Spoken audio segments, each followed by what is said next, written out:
Eh bien, bonsoir à toutes et à tous. Eh bien, bonsoir. Et merci d'être présents. Ensemble, nous allons continuer d'approcher la place, le rôle et la compréhension de l'âme en incarnation, pour qu'au-delà d'une compréhension intellectuelle, nous portions individuellement et collectivement en manifestation les valeurs qui cherchent à s'incarner sur Terre. Ce soir, avec l'équilibre divin, nous traiterons plus spécifiquement d'une étape du chemin que chacun, chacune parcourt, a parcouru ou parcourra. Lors des 5 dernières conférences, nous avons cherché à éclairer les différents états de l'âme au sein des règnes minéral, végétal, animal, humain et même suprahumain. Et ce soir, nous poursuivons notre cycle d'approche de l'âme dans tous ses états, en considérant les difficultés de l'humain en tant qu'être appartenant à la fois au 4e et au 5e règne. Et puis, nous allons aussi évoquer un autre règne qui n'est pas mentionné habituellement dans les 7 règnes de la nature, un règne qui est pourtant indissociablement lié aux autres, un règne sans qui aucun autre n'existerait, bien qu'il soit invisible aux yeux de la plupart d'entre nous, et ce règne mystérieux n'est autre que celui des Devas. Nous traiterons donc, pour approcher toujours plus subtilement l'âme dans tous ses états, des rapports entre les 4e et 5e règnes, mais aussi de certaines de leurs interactions avec le règne des Devas, ce qui, comme nous allons le voir, génère un certain nombre de dualités qui doivent à terme se résoudre dans l'unité. Alors nous avons vu précédemment que, en tant que 4e règne, l'humain acquiert au fil de l'involution la conscience de soi, qui lui permet d'accéder, qui lui permet de développer et de parfaire la conscience individuelle. Et puis il se découvre en tant qu'âme, membre du 5e règne, porteur d'une conscience de groupe et entièrement voué au service du plan d'amour. Et c'est cette double affiliation au 4e et au 5e règne qui donne à l'humanité un rôle d'intermédiaire et de médiateur pour relier les mondes subtils et les mondes formels, et pour pouvoir acheminer les énergies d'amour des mondes suprahumains jusque dans les mondes subhumains. Jusqu'ici, rien de nouveau. La plupart d'entre nous connaissent parfaitement cette théorie, mais sa mise en œuvre est beaucoup plus ardue.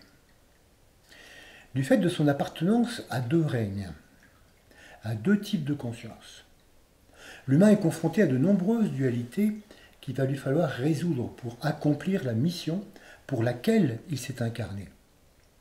Et c'est là que commencent les difficultés. Parce que résoudre les dualités ne signifie pas éliminer un des 2 aspects de cette dualité. Au-delà de ce que nous considérons comme le bien et le mal, au-delà de la personnalité et de l'âme, il existe une unité à découvrir et à vivre, si nous ne voulons pas perpétuer un monde de séparativité et d'exclusion. Et c'est là que nous avons à trouver l'équilibre divin, sujet de ce soir, celui qui n'exclut rien et ne sépare pas. Donc c'est ce que nous allons voir maintenant. Alors, comment s'y prendre? Là encore, c'est plus facile à dire qu'à éprouver pleinement. Parce qu'à notre niveau d'évolution, nous avons tendance, pour résoudre les problèmes de dualité, à nous reposer sur l'une de nos 2 polarités, soit la personnalité, soit l'âme, en excluant l'autre pôle. C'est ce qui se passe par exemple lorsque nous donnons la part belle à la personnalité, ou à l'inverse, lorsque nous donnons les pleins pouvoirs à l'âme, en empruntant une démarche mystique qui déconnecte du quotidien. Voyons ces 2 démarches. Et tout d'abord, comment se traite la dualité à partir du pôle personnel? Lorsque la personnalité atteint son plein développement, la conscience individuelle domine. Il n'y a donc momentanément pas de place pour que l'âme, alors complètement ignorée, fasse entendre sa voix.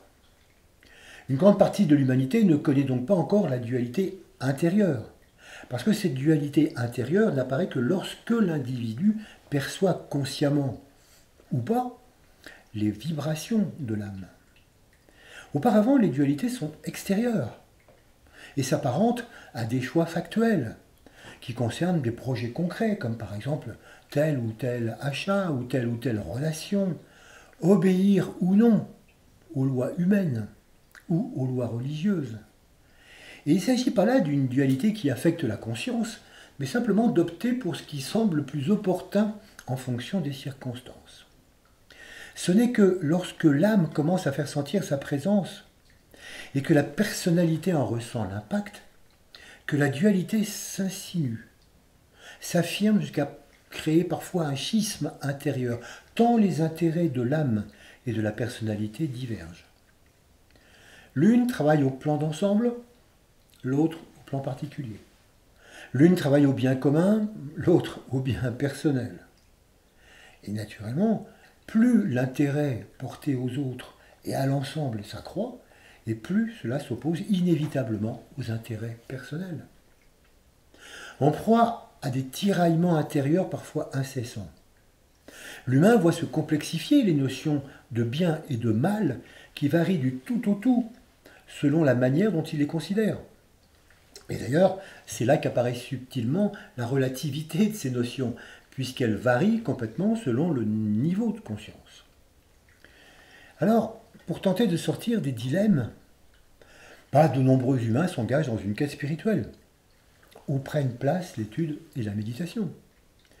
Mais sans réaliser que, dans un premier temps, c'est leur personnalité qui garde les commandes. Le pseudo-équilibre le plus fréquemment trouvé consiste alors à consacrer dans sa journée un temps pour la vie spirituelle, la prière ou la méditation, et à laisser à la personnalité le temps qu'il reste pour qu'elle gère au mieux la vie quotidienne. Et cette répartition est souvent perçue comme une forme d'équilibre entre les deux, et comme la solution la plus appropriée au quotidien. Mais cette juxtaposition d'un temps pour l'âme et d'un temps pour la personnalité ne relève pas du tout d'un équilibre, mais d'une alternance entre les temps dédiés à l'une ou à l'autre. Si l'âme et la personnalité sont toutes deux effectivement considérées, elles restent séparées et ne s'interpénètrent en aucune façon. Alors, une autre solution qui convient aussi à l'individu de plus en plus sensible à son être intérieur consiste à se tourner vers l'âme dans les moments difficiles ou dans les situations importantes du quotidien. Il compte alors sur l'âme pour lui apporter plus de lumière, plus d'amour, plus de pouvoir, pour résoudre avec succès un problème quand il se trouve mal engagé. Il dit alors qu'il agit en conscience, alors qu'il agit de façon éminemment intéressée pour son seul profit. L'âme est ainsi appelée à la rescousse dès que nous en avons besoin, pour nos projets personnels. Et là encore, c'est la personnalité qui domine et qui cherche à mettre l'âme à son service. C'est ce qu'on appelle le matérialisme spirituel, si présent quand s'amorce le tournant de l'évolution. Cependant, ces attitudes sont évidemment un passage obligé. Et en cela, elles n'ont rien de critiquable. Elles appartiennent aux essais et erreurs auxquels se confronte tout humain qui commence à fouler le sentier de l'évolution. Seule une personnalité pleinement opérante peut s'engager sur ce chemin. Et du coup, il est normal qu'elle considère dans un premier temps l'unité de son seul point de vue. Mais comprendre que ces attitudes ne correspondent en rien à l'équilibre divin attendu entre l'âme et la personnalité, c'est déjà un progrès évolutif important. Et alors, on peut aussi choisir de donner tout le pouvoir au côté spirituel, et non à la personnalité. Après tout, si nous sommes fondamentalement des êtres spirituels, pourquoi ne pas vivre pleinement en tant qu'âme, en rejetant tout ce qui est formel? Ainsi, on trouverait l'unité de l'âme. Et d'ailleurs, c'est ce choix que font celles et ceux qui adoptent la voie mystique. À l'exception de quelques rares sages qui avaient pleinement développé le mental et qui pratiquaient le Raja Yoga, la voie mystique s'est imposée en Orient comme en Occident pendant toute l'ère des poissons. Elle invitait chaque individu à s'offrir à Dieu en lui consacrant entièrement sa vie et en s'organisant de telle façon que les contingences matérielles ne viennent pas troubler cette intimité divine. Alors aujourd'hui, en Occident tout du moins, cette attitude hors sol, détournée du monde concret, n'est plus beaucoup pratiquée. Mais elle continue de s'exprimer à travers une attitude émotionnelle autoprotectrice, qui, elle, est toujours d'actualité. En effet, face aux divers stress que génèrent les conflits nationaux et internationaux, face au découragement, face aux désastres écologiques qui ne cessent de croître, face aux multiples horreurs qui colorent les rapports humains, puisque nous nous sentons impuissants à changer les choses, il est parfois tentant de se réfugier dans le calme du monde spirituel, loin des turbulences émotionnelles du monde tangible. Et c'est cette attitude de retrait qui, dans une certaine opinion publique, fait dire que les personnes qui pratiquent une recherche spirituelle planent, loin des réalités de la société. Et selon l'intention qui préside à cette attitude, ce peut être en effet une manière de se couper de nos responsabilités. Mais contrairement à ce qu'on pourrait croire, l'attrait pour la voie mystique, ça n'éradique même pas la dualité. Et celle-ci transparaît d'ailleurs à travers tous les enseignements qui mettent en garde contre la tentation, contre les affres du désir qui guettent le mystique à tout moment. Cependant, si cette voie ne correspond pas à l'intention de l'âme venue sur Terre pour spiritualiser la matière, le choix mystique permet d'ancrer dans les esprits l'idée et le ressenti du divin en soi, même s'il ne permet pas encore d'aboutir à l'équilibre divin recherché. Alors, qu'est-ce que c'est que cet équilibre divin ? L'équilibre divin invite à trouver un juste rapport qui associe dans un mariage harmonieux et créateur l'âme et la personnalité. Ça paraît presque impossible, tant la conscience individuelle et la conscience de groupe sont éloignées vibratoirement l'une de l'autre. Mais en fait, ce que nous vivons comme une dualité résulte d'un dualisme initial, c'est-à-dire d'un principe comportant deux aspects, qui n'ont pas du tout pour objectif de s'opposer, mais de se fondre l'un dans l'autre. L'âme est un ensemble de qualités essentielles, et la personnalité en est le vecteur. Elles ne peuvent pas servir le plan l'une sans l'autre, et leur juste rapport permet l'expression créatrice des trois premières lois de l'âme en manifestation. Mais là encore, nous nageons en pleine théorie, parce que si nous comprenons intellectuellement ce dualisme initial, ça ne nous empêche pas d'éprouver les difficultés auxquelles nous confronte la dualité. Parce qu'en pratique, nous nous identifions beaucoup plus facilement au monde de la forme qu'au monde de l'âme. Les résistances qui se lèvent quand il s'agit de passer de l'une à l'autre sont extrêmement puissantes et prennent de multiples visages. Et si nous repérons certaines d'entre elles, d'autres agissent à l'arrière-plan de façon inconsciente, parce qu'elles gouvernent nos comportements et nos réactions depuis longtemps. Alors, l'équilibre divin, c'est vivre en tant qu'âme nos occupations, tout comme nos préoccupations. C'est aborder le quotidien sous l'angle de la conscience de groupe. C'est penser le bien commun depuis les zones de l'abstrait, du global. Et tout cela ne peut se faire que progressivement, en traversant bien des fluctuations et bien des déséquilibres qui nous éprouvent profondément, mais nous transforment. En témoigne le mythe d'Hercule avec le sanglier d'Érimante. Avant d'en parler, souvenons-nous bien que l'intérêt d'un mythe, c'est que tous les personnages représentent une partie de nous-mêmes. Bon. Et donc pour celles et ceux qui ne le connaissent pas, rappelons que le travail d'Hercule doit accomplir consiste à neutraliser un sanglier qui se trouve sur la montagne d'Érimante, car celui-ci détruit les champs, dévaste les cultures et terrorise les humains. Alors Hercule se met en route pour cette mission, tout en repensant aux paroles inhabituelles de son instructeur, qui au départ lui a conseillé de bien prendre le temps de manger. Bon. Alors, lors de son ascension vers la montagne, Hercule rencontre justement Pholos et Chiron, deux amis centaures. Les centaures, ce sont des êtres mi-hommes, mi-animaux, dont l'arrière-train est celui d'un cheval. Ils sont généralement connus pour être assez brutaux et frustes, essentiellement mus par leur animalité. Mais les deux compagnons d'Hercule, malgré tout, sont considérés comme des sages parmi les centaures. Alors, ravis de cette rencontre, ils invitent Hercule à dîner. Et au cours de cette petite fête, Pholos propose d'ouvrir la barrique de vin que les dieux leur ont offert pour leur fête annuelle. Ce vin ne peut être bu, en principe, qu'en présence de tous les centaures. Mais bon, Pholos et Chiron, fort de l'amitié qui les lie à Hercule, passent outre l'interdiction.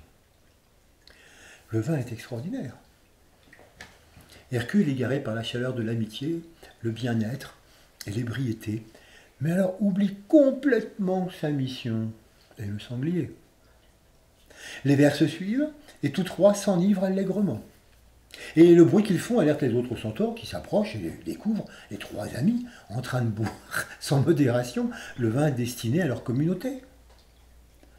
Alors les centaures entrent alors dans une grande colère et ça dégénère complètement en pugilat. Hercule, complètement ivre, se défend en frappant avec sa massue complètement à l'aveugle et tue ainsi quelques centaures, dont ses deux amis, Pholos et Chiron. Alors quand il reprend ses esprits, il est complètement atterré. Et il décide quand même de poursuivre sa mission à la recherche du sanglier. Arrivé sur place, alors il va prendre le temps de s'intérioriser pour tirer les leçons de ce qui s'est passé et prendre les meilleures décisions pour réussir son travail. Alors il prépare un piège. Et il attend longtemps dans le froid et la nuit que le sanglier sorte de sa cachette et se fasse prendre dans son piège. Mais une fois l'animal attrapé, que faire? Compte tenu de ses mésaventures passées, il ne veut pas le tuer. Parce que la mort de ses amis lui laisse quand même un goût amer et il souhaite profondément racheter son inconséquence et sa faute impardonnable. Alors il réfléchit à la façon la plus judicieuse de faire descendre le sanglier jusque dans la vallée, jusqu'à ce qu'une idée illumine son esprit. Il dégage le sanglier de son piège et l'attrape par les pattes arrière. Celui-ci se débat, s'agite en tous sens, et puis finit par se calmer. Alors, Hercule descend alors qu'à un quart, en tenant l'animal devant lui, comme une brouette. Et ce travail illustre magistralement les rapports qui se nouent entre nos différentes instances. En rencontrant les centaures, qui sont des êtres avant tout mus par leurs instincts, Hercule laisse sa nature inférieure envahir sa personnalité et prendre le pouvoir. A l'inverse, lorsqu'il attrape le sanglier par les pattes arrière et qu'il le fait avancer, il symbolise un centaure inversé. Ce n'est plus alors la partie animale qui conduit l'être, mais la personnalité, inspirée par l'âme, qui dirige la situation. Avec cette image d'Hercule et du sanglier, nous avons une idée des premiers moments au cours desquels la personnalité, inspirée par sa nature essentielle, parvient à dominer tant bien que mal la personnalité mue par ses passions dans le quotidien. Nous comprenons aussi pourquoi l'instructeur d'Hercule lui a recommandé de prendre le temps de manger. Parce que, en pensant à manger, Hercule a été obligé de tenir compte à la fois de sa mission essentielle, symbolisée par la maîtrise du sanglier, et de la réalité d'un certain quotidien. Alors, ce travail rend vraiment compte de la difficulté pour quiconque d'atteindre justement l'équilibre divin. La personnalité en évolution oscille longtemps en se tournant alternativement soit vers l'âme, soit vers les corps inférieurs. Ainsi, selon la partie en nous à qui nous donnons le pouvoir, nous sommes soit en mesure de tenir fermement le sanglier pour le diriger, ou bien nous nous laissons reprendre par nos aspects centaures.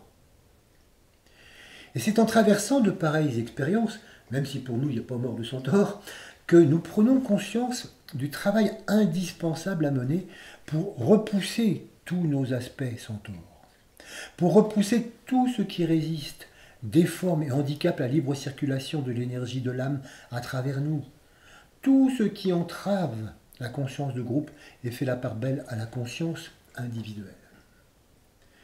Et c'est cette leçon qu'apprend Hercule lors de ce travail.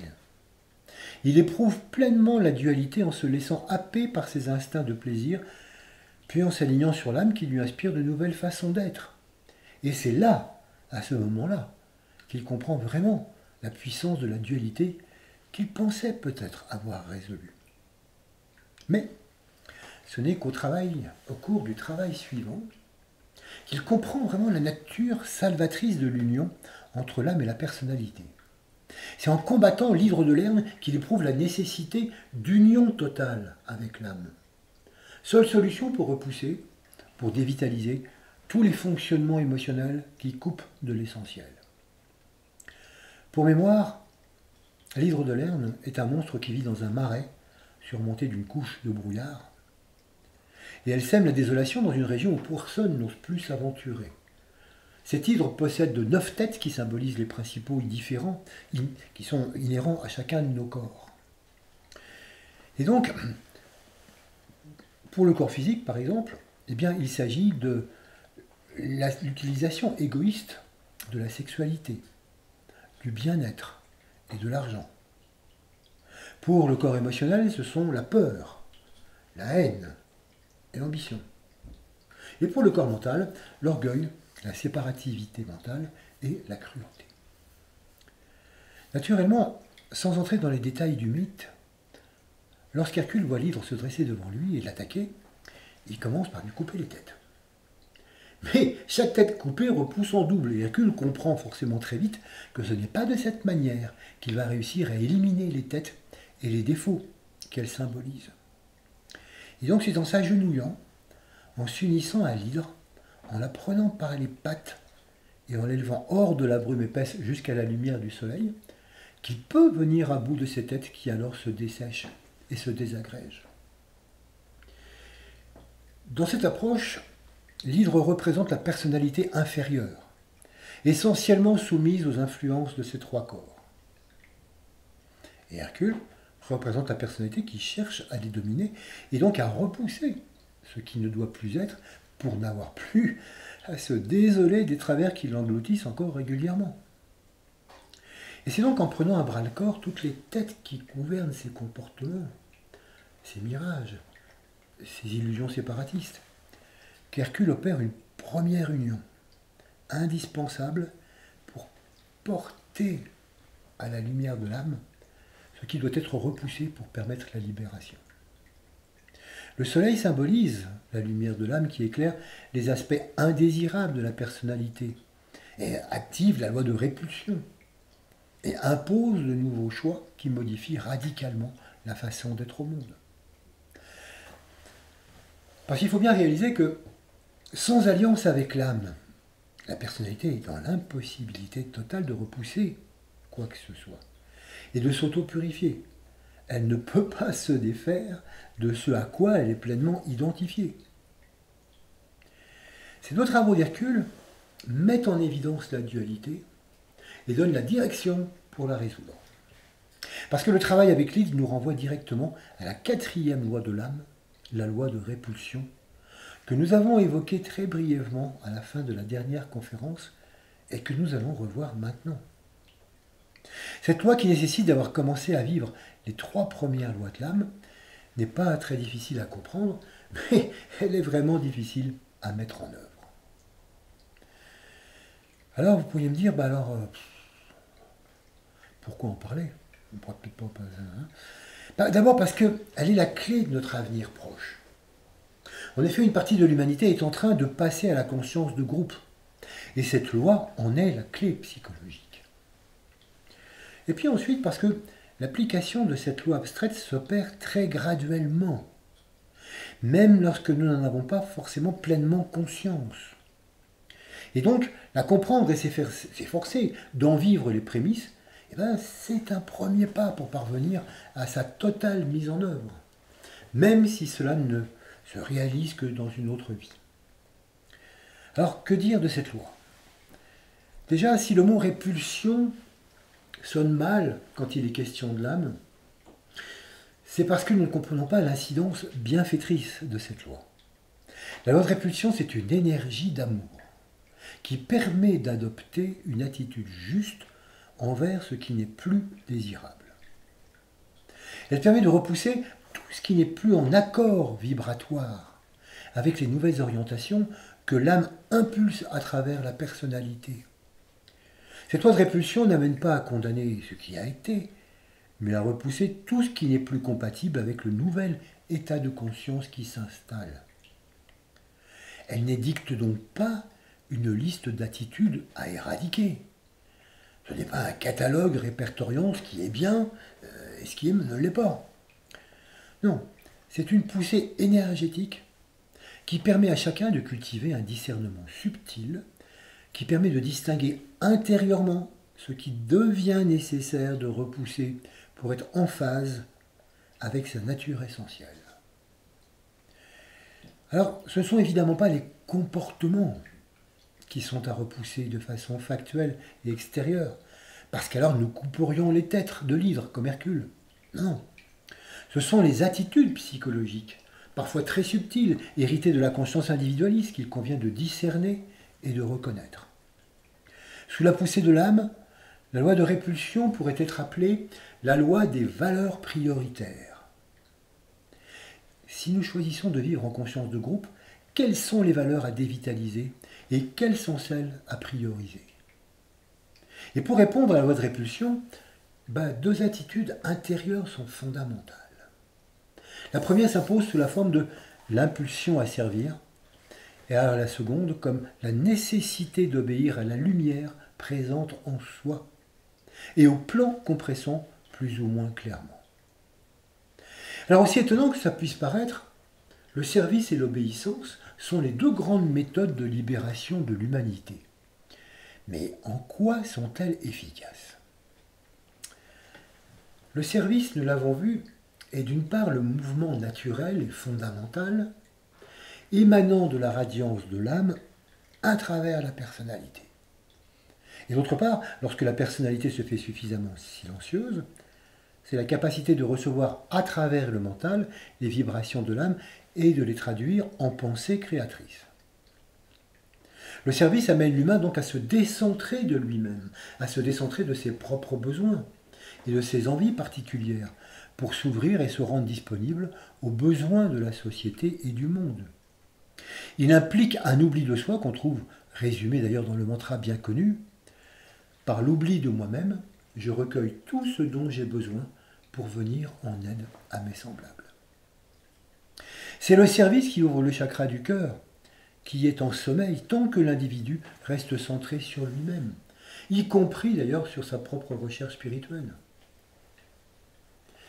L'éveil de ce chakra permet aux énergies d'amour d'investir pleinement l'aura de celui qui sert, de les rayonner autour de lui et de colorer les ambiances dans lesquelles il évolue, permettant ainsi de subtiles élévations vibratoires.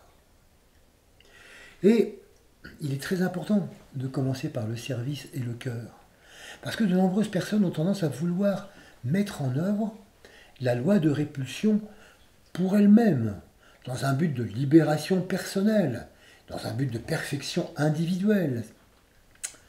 Et sans qu'elles s'en rendent compte, en faisant cela, eh bien, ça les conduit à construire et à s'enfermer dans une coque d'égoïsme encore plus puissante.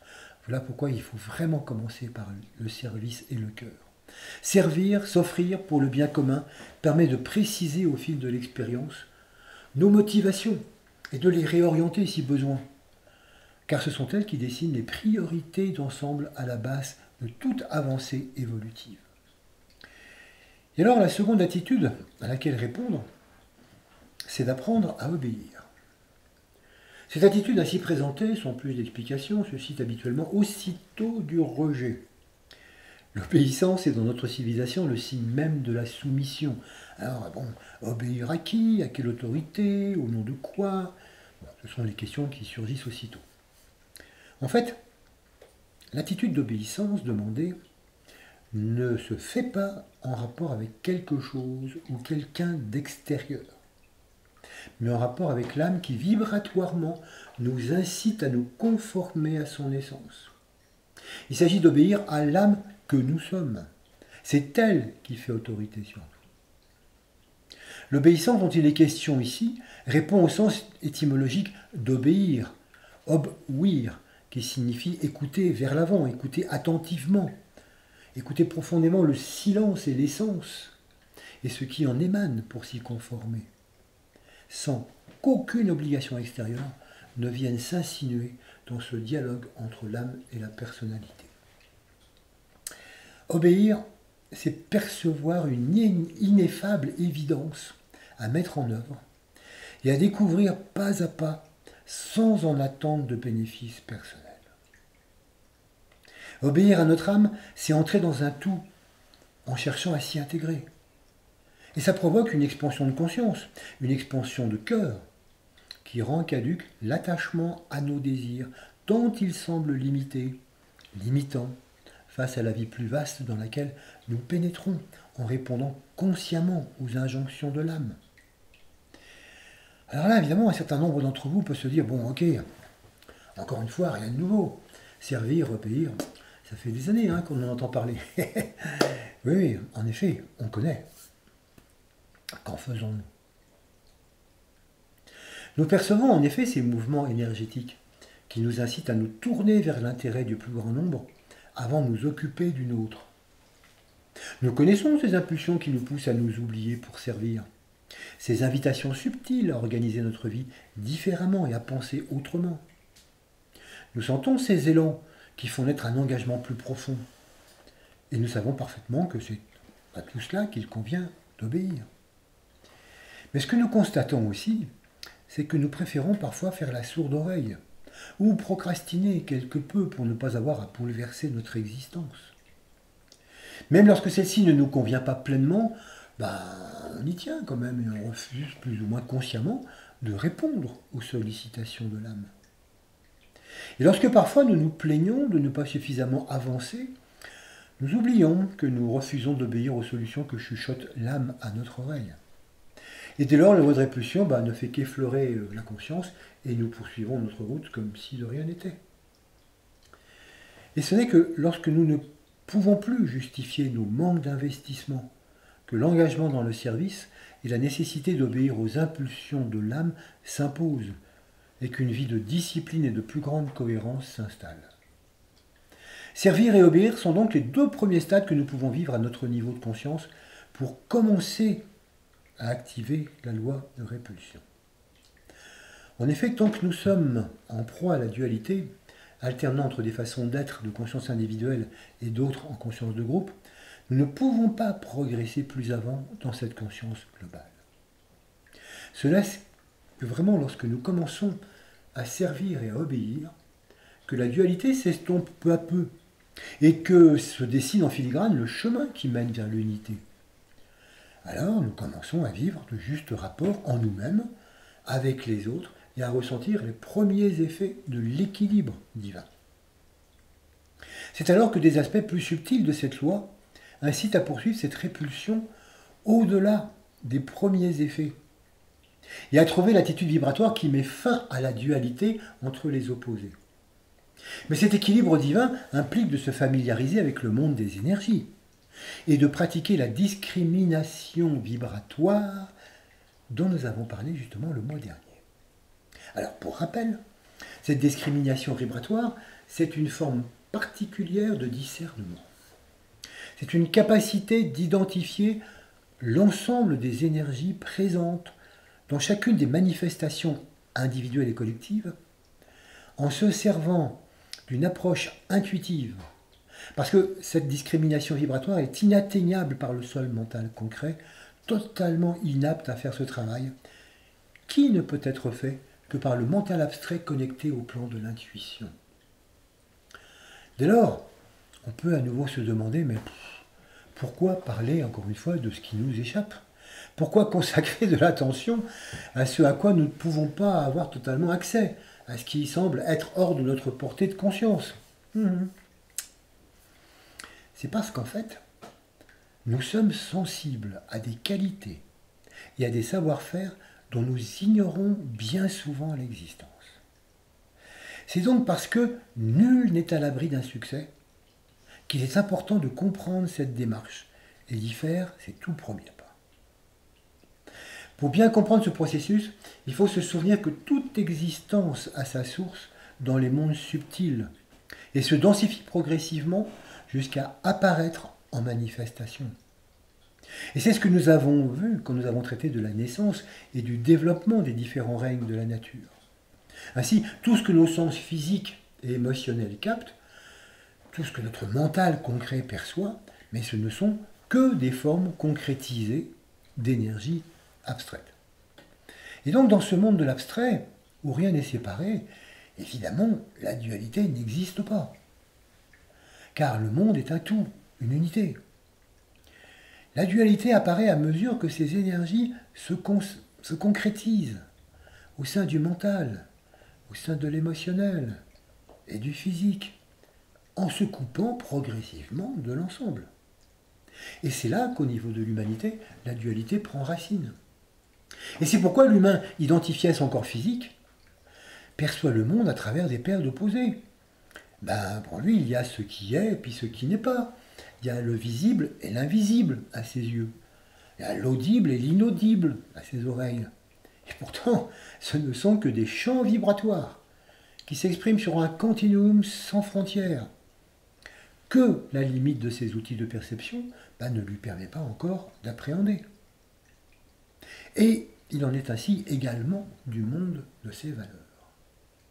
Sans réaliser que tout provient d'une énergie unique qui s'est diffractée, il approche le monde et le juge à travers la dualité du juste et de l'injuste, du bien et du mal, de l'amour et de la haine, de la vérité et de l'erreur, de l'âme et du corps. Et dans ces oppositions apparentes, il s'imagine bien sûr que seul un des deux pôles est à retenir et que l'autre est naturellement à bannir. Et c'est pourquoi en évolution, nous cherchons à cultiver le juste, le bien, l'amour, la vérité, l'âme, cherchant à éradiquer les mauvaises herbes que sont l'injuste, le mal, la haine, l'erreur, le corps. Sans réaliser qu'en réalité, les deux pôles que nous considérons comme antagonistes et incompatibles résultent de la concrétisation d'une même énergie subtile. Ainsi, le juste et l'injuste, l'amour et la haine, le bien et le mal, tels que nous les concevons, ne sont en réalité que deux aspects densifiés d'une même unité essentielle qui nous revient à découvrir. Il nous appartient donc, quand nous sommes prisonniers de nos perceptions limitées, de chercher à retrouver à partir de ces deux pôles l'énergie qui les a générés. Et ce n'est qu'ainsi que nous pouvons retrouver l'unité par-delà la séparativité, sans rien exclure de l'essence ni de l'existence. Et donc, ni mysticisme, ni matérialisme, mais une démarche occultiste. C'est-à-dire une démarche qui, en reliant le haut et le bas, le formel et l'informel, démontre l'unité fondamentale de ce qui est à travers toutes les différenciations issues de l'un primordial. Et seule la discrimination vibratoire permet de naviguer dans ce monde des énergies en reconnaissant les mouvements à l'œuvre, les qualités qui irradient de façon telle que nous découvrons qu'au-delà du plus et du moins, au-delà du bien et du mal, se dessine la voie du milieu, qui n'est plus un pôle ou une autre, mais l'expression de la vie qui les anime. Et c'est ainsi que la voie de répulsion nous conduit progressivement vers une vision plus large, plus inclusive, en nous incitant à chercher ce qui n'est ni l'un ni l'autre de ces opposés, pour découvrir le chemin central de lumière dont ils proviennent tous les deux. Alors évidemment, intellectuellement, nous avons parfaitement la capacité de comprendre cette démarche, d'en saisir la logique, et même de penser d'ailleurs qu'elle est complètement à notre portée. Mais pour mettre fin à la dualité, il ne s'agit pas simplement d'en comprendre le principe, mais de le vivre pour éprouver pleinement ce qu'est l'unité qualitativement et vibratoirement.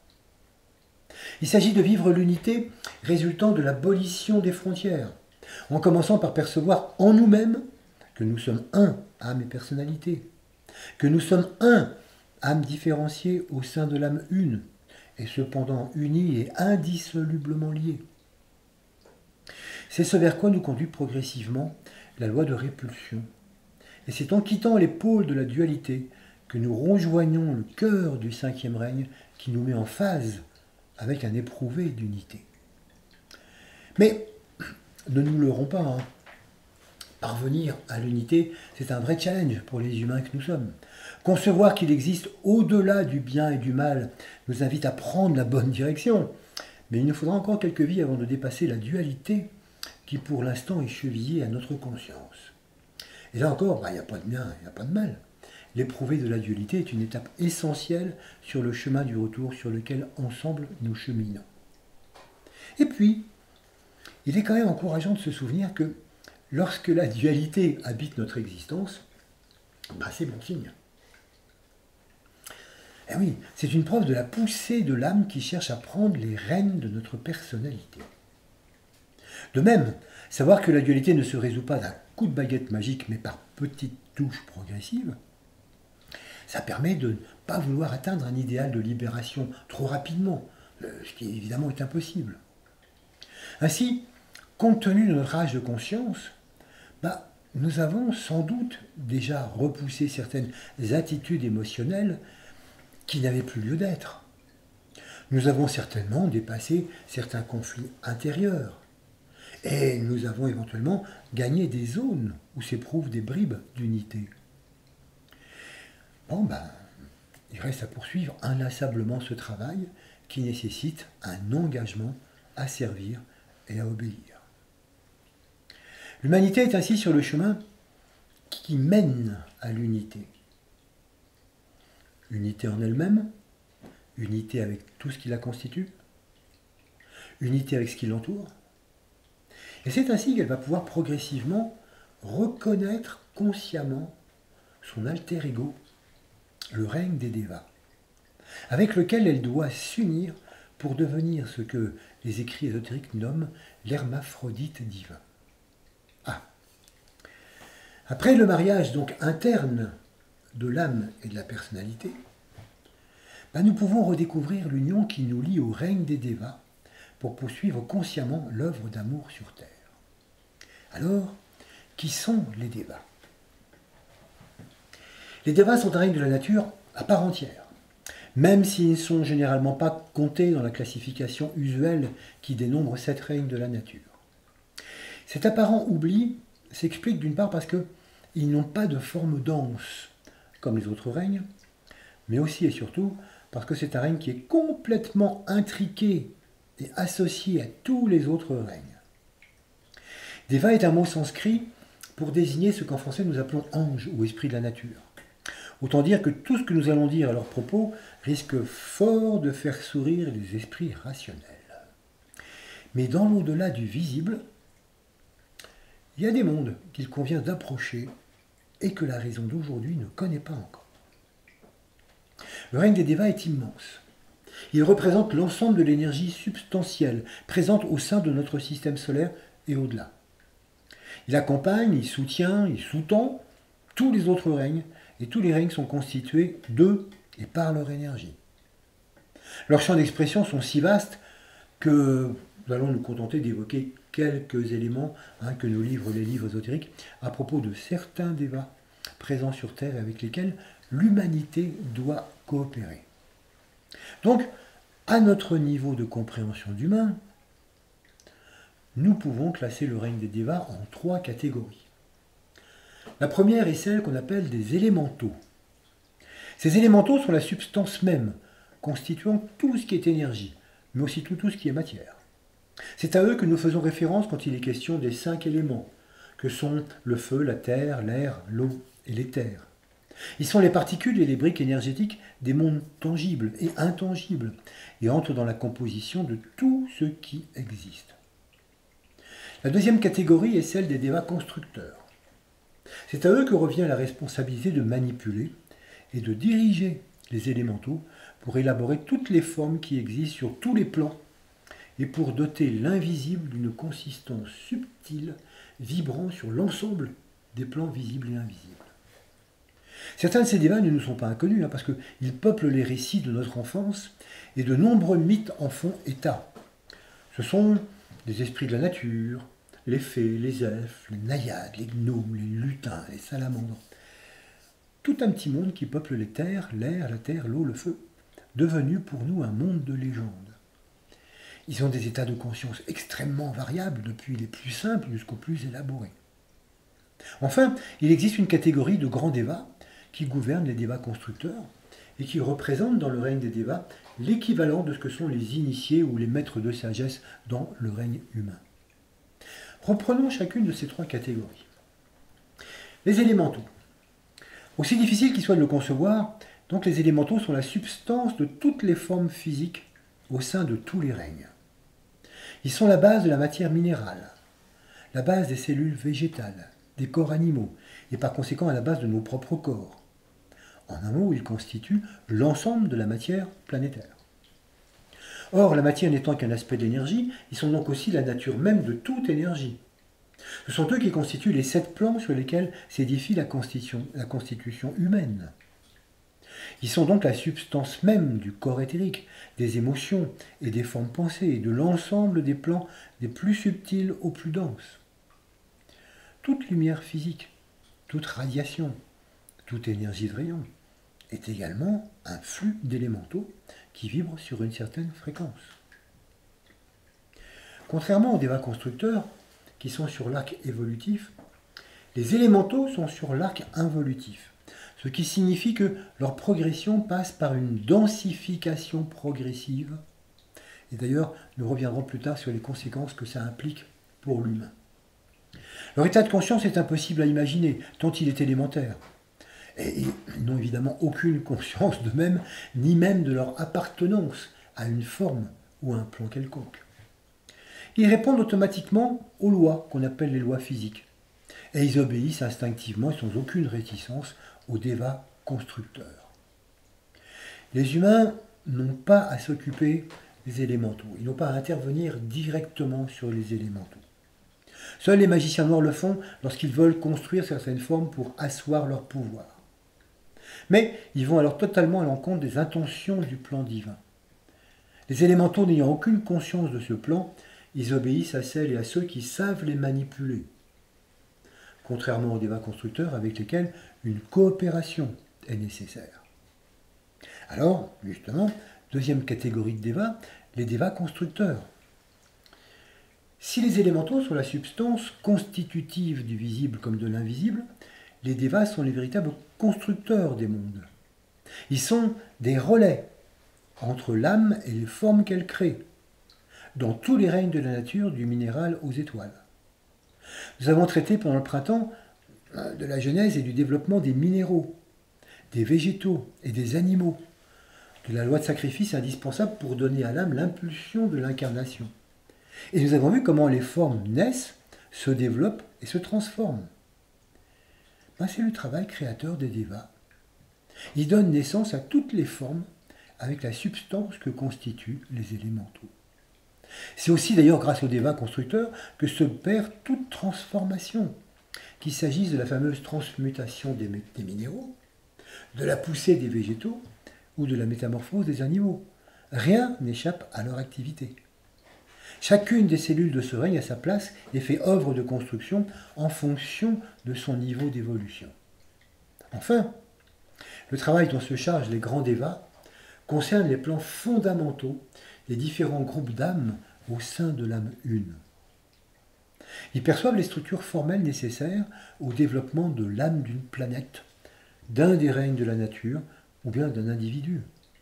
Et à partir de cette structure globale, ils élaborent une forme en s'appuyant sur une infinité de dévas bâtisseurs aux compétences multiples qui s'insèrent dans le plan au niveau vibratoire où chacun se trouve. Et ces dévas commandent les élémentaux et les organisent pour qu'ils prennent la forme désirée.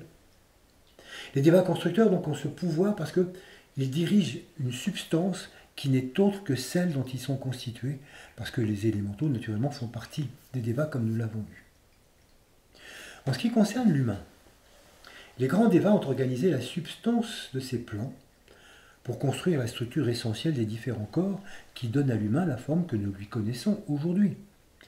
Et c'est pourquoi d'ailleurs quand nous serons plus avancés dans l'évolution, nous solliciterons leur intervention dans les actes de guérison parce qu'ils connaissent parfaitement le fonctionnement des corps qu'ils ont bâtis, articulés et structurés. À l'aube de l'humanité, lorsque celle-ci n'était pas encore à même de résister aux dangers des mondes dans lesquels elle se trouvait, les Devas ont été une mère nourricière et protectrice pour tous les humains qui en avaient alors une claire perception. Et nous en gardons une certaine mémoire à travers la place qu'ont pris les chamans ou les sorciers qui détenaient les codes de communication avec ce règne. Grâce à cette communication, nous avons beaucoup appris de la nature environnante, du pouvoir nourrisseur ou médicinal des plantes. Les vrais chamans ont le pouvoir de commander aux éléments, au vent, à la pluie, au feu, qui, rappelons-le, sont des Devas. Et c'est cette alliance qui a permis à l'humanité, encore dans l'enfance, de survivre. Et ce sont ça dont toutes les premières religions témoignent, ces religions qui sont dites animistes. Elles conféraient une âme à chaque être, à chaque plante, à chaque animal, chaque chose, à chaque phénomène de la nature. Ces religions étaient entièrement vouées au règne des Devas. Naturellement, nos esprits rationnels, ignorant ce monde, ont considéré que ces approches primitives étaient des superstitions enfantines, sans imaginer un seul instant que sans eux, rien n'existerait. Mais l'évocation de ces énergies, animant et structurant le quotidien de l'humanité, a perduré à travers les contes, qui mettent en scène certains esprits de la nature. Évidemment, ils ne ressemblent pas aux images par lesquelles ils ont été représentés. Une fée, ce n'est pas une petite forme qui vole, c'est un assemblage de pure énergie-conscience. Mais ceux qui perçoivent des points énergétiques qui se déplacent en scintillant dans l'air, l'ont naturellement affublé de petites ailes.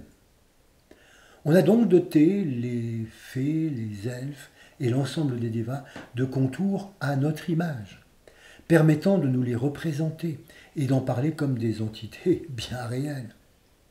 Dans les contes, le rapport entre l'humain et les Devas passe le plus souvent par la parole, comme si les Devas étaient polyglottes. Mais en réalité, ce n'est pas du tout par la parole que se fait la communication avec les Devas, car ceux-ci ne comprennent pas le sens que nous donnons aux mots. La communication passe parfois par la télépathie, mais surtout par le pouvoir du son.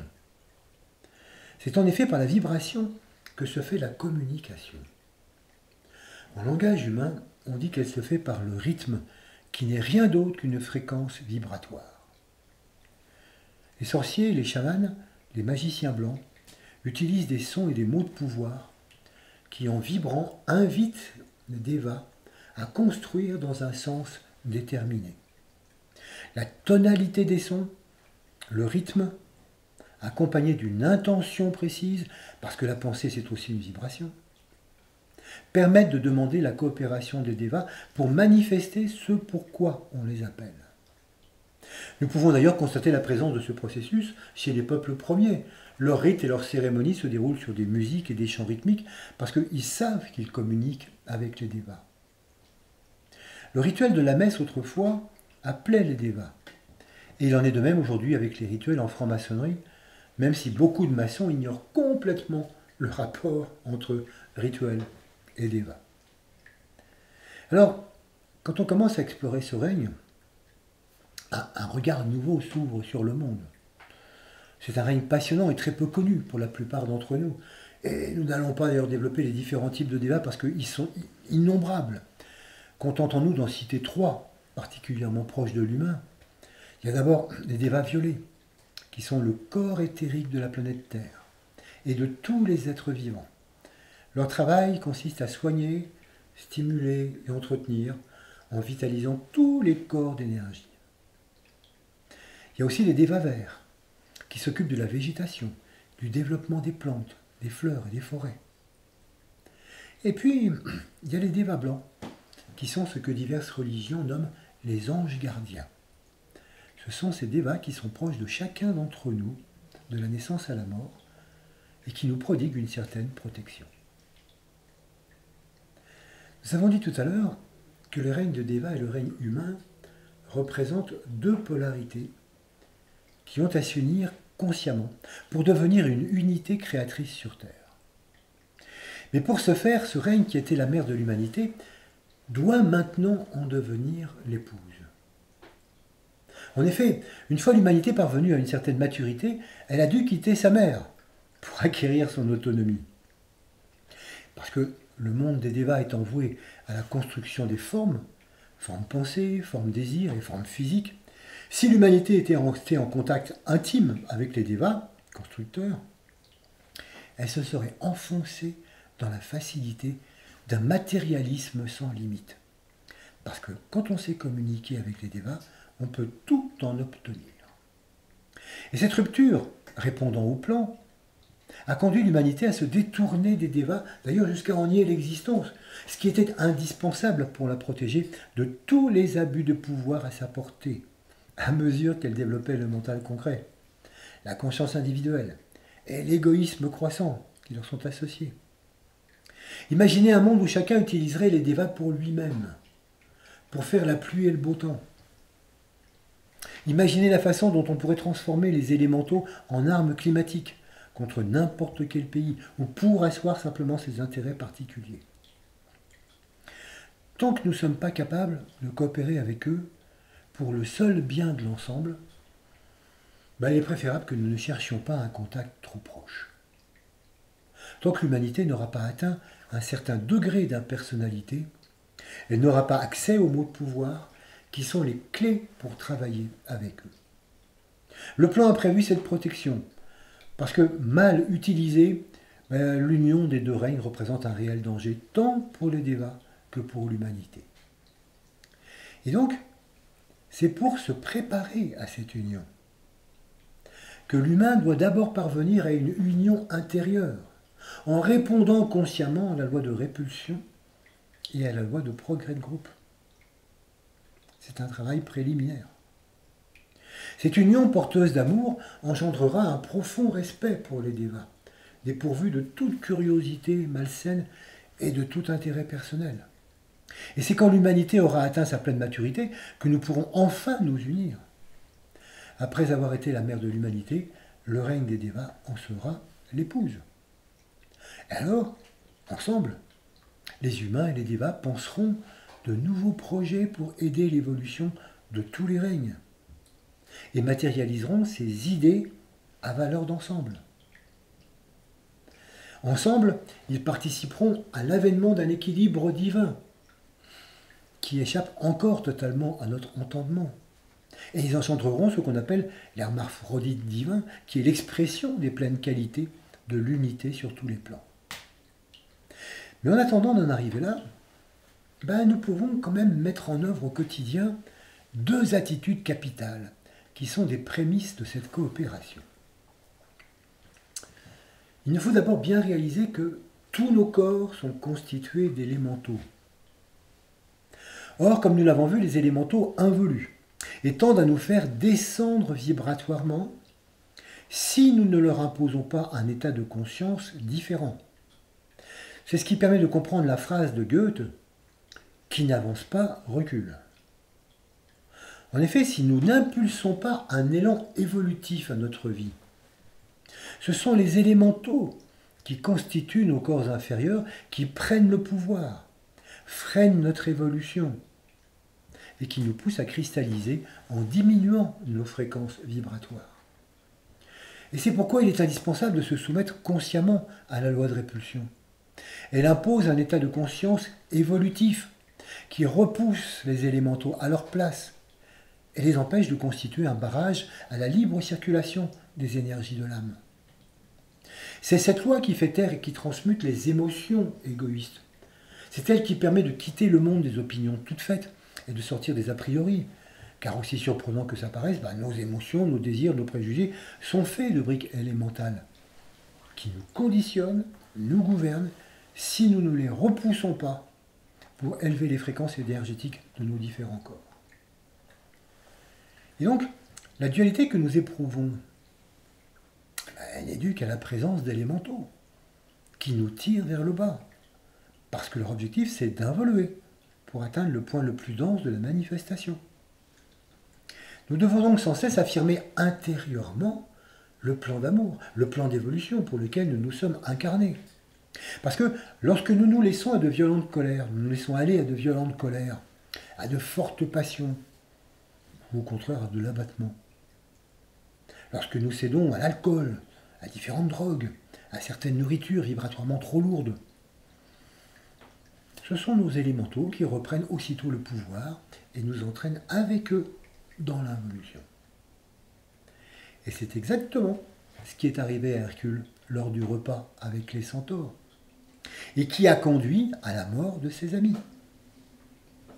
Tel est le premier point donc à réaliser, c'est que nous sommes constitués d'élémentaux qui vont à l'opposé de notre direction évolutive, et que chaque fois que nous ne sommes plus alignés sur notre objectif essentiel, et par défaut nous nous identifions à nos corps, et nous leur redonnons le pouvoir au détriment de celui de l'âme. Le second point important consiste à apprendre à coopérer avec les devas pour construire l'unité en instaurant des rythmes dans nos existences. Tout à l'heure, nous avons évoqué l'importance des rituels lors de certaines cérémonies parce que c'est par le son et le rythme que l'homme peut communiquer avec les devas. Mais à quoi ça sert d'appeler rituellement et de coopérer avec les devas? Eh bien, ça sert à donner de la consistance, à matérialiser ce que nous vivons. Ainsi, les devas qui assistent à une prière collective, qui répond à un rituel, matérialisent l'intention de cette prière et la rendent efficace. Dans certains cas, ils sont même capables d'opérer ce qu'on appelle des guérisons miraculeuses. Les devas qui sont appelés à coopérer lors d'un rituel maçonnique donnent consistance et réalité aux formes pensées créées ensemble et qui visent le bien collectif. Le rayon 7 qui unit le haut et le bas, la conscience et la forme, est le rayon fondamental de la coopération avec les devas. Et à mesure qu'il prendra de l'importance dans les prochaines années, ces processus créateurs seront beaucoup mieux compris et pratiqués. L'ère du Verseau dans laquelle nous sommes entrés sera celle qui verra triompher les justes relations.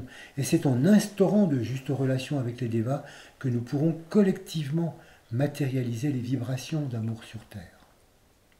En ce qui nous concerne, les progrès et les succès résultant de nos réponses conscientes à la poussée des lois de répulsion et de progrès de groupe ne se matérialiseront que si nous instaurons un rythme de travail régulier. C'est en nous alliant avec les devas que nous pourrons gouverner les élémentaux qui constituent nos différents corps, pour les amener à vibrer plus subtilement. Et seul un rythme de vie régulier peut générer cette alliance. Mais attention, comme nous l'avons vu tout à l'heure, rappelons-nous que tout rituel doit répondre à une vibration, un rythme et une intention précise et consciente. Or, il arrive très souvent, lorsque nous instaurons un rituel, qu'avec le temps, l'intention se délite quelque peu. Et le rituel devient une routine. Une routine que les élémentaux figent. Et c'est ainsi qu'ils cristallisent nos comportements. La routine, l'habitude, la tradition, la coutume sont souvent des rituels dont l'aspect conscience s'est perdu et dont s'emparent les élémentaux pour accroître leur pouvoir. Mais lorsque nous faisons les choses en toute conscience, alors tout progrès, toute compétence, tout apprentissage, quel que soit son plan d'expression, s'acquiert par un rythme régulier. Combien de personnes ont été découragées par la méditation parce qu'elles méditent épisodiquement? Elles oublient que la régularité est un atout gagnant et que nous ne méditons pas pour nous. Et c'est pourquoi cette pratique, derrière cette pratique que nul ne peut engager à notre place, nous collaborons vraiment à une œuvre collective. C'est ensemble, en coopération avec tous les méditants et avec les devas, qui constituent les espaces vibratoires, que nous rejoignons, que nous pouvons participer à l'élaboration d'un monde meilleur. Ensemble donc, méditons, coopérons avec les devas, sans chercher ni à les utiliser, ni à les contacter pour nous-mêmes. Plus nous repoussons ce qui entrave l'union avec l'âme, et plus nous sommes en mesure de participer à l'équilibre divin. Alors c'est à cette difficile aventure que nous sommes conviés. Et comme le dit Paulo Coelho, si vous pensez que l'aventure est dangereuse, essayez la routine, elle est mortelle. Alors pour ne pas mourir et participer au raffinement des corps humains, eh bien ensemble évitons la routine, en reprenant le rituel de notre méditation, ce qui est une façon d'appeler les devas pour concourir collectivement à l'avènement de la paix, ce qui s'avère aujourd'hui vraiment indispensable.